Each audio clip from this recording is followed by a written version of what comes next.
nhỏ really bay một chỗ rồi lục áo con lục lục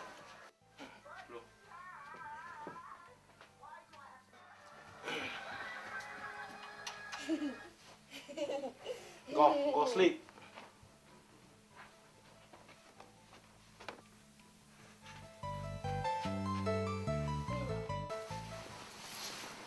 Okay, cho rồi nè.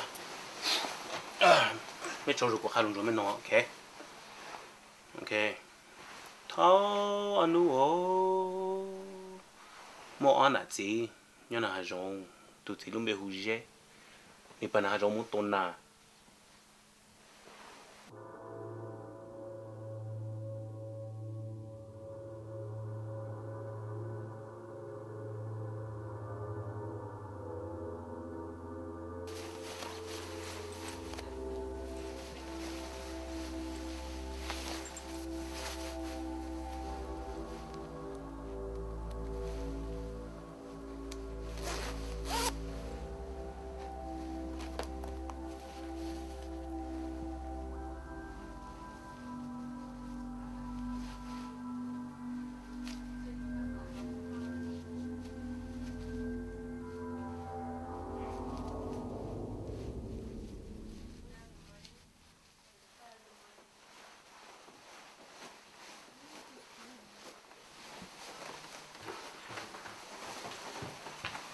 Cái này mình tôi lấy ít trả mình lo. Cái chắc khó. Muốn lo cho nó.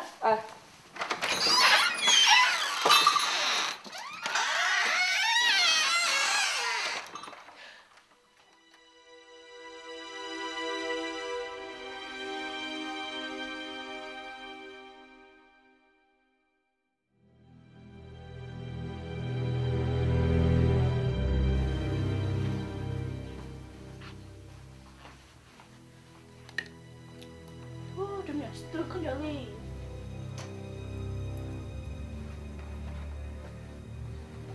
Tôi là con đá đi ô.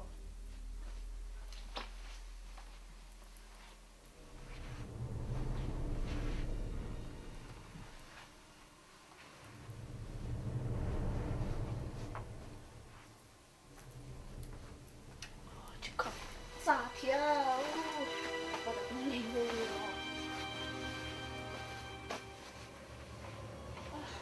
Tôi chỉ cho về nó mòn nó theo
是啦呢，摆到你有用钱嘛钱咯。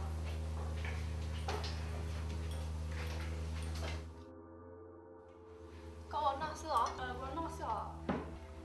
Pula tu suami ini je kau yang mau cakap. Tức với nó món cho đó ta chỉ là lò để cái bụng gì nè.